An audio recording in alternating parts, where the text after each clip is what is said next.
Pero meron lang ako doon isang sentence o isang words o isang paragraph na nagpaalala sa akin.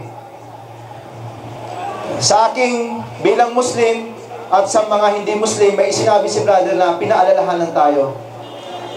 Na sinabi rin ng Allah sa banal na Quran, yung purpose kung bakit tayo nandito sa ibabaw ng mundo.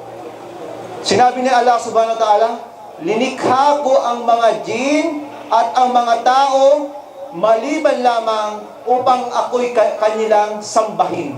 So, malinaw po. Yun ang purpose natin kung bakit nandito tayo sa mundong ito. Kung bakit tayo linikha ng Diyos, walang iba kundi sasamba lamang tayo sa Kanya. Kung may iba kang purpose, kapatid, pag-aralan mo kung ano yung purpose mong yan, baka nagkakamali ka. Halika kapatid, pag-aralan mo ang Islam at insyaallah, magsama-sama tayo sa ipinapangako ni Allah subhanahu wa ta'ala, ang Jannah. Ano po ang Jannah? Ang paraiso.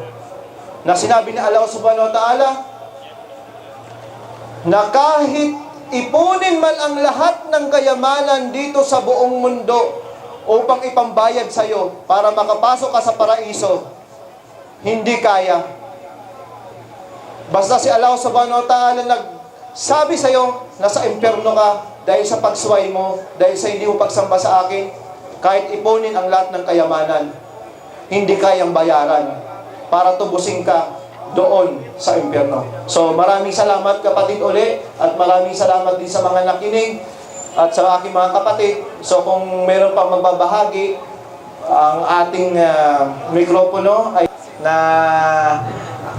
sabi nila, pag may problema kayo sa bahay, kung may sira kayo sa bahay, tanungin nyo yung karpintero.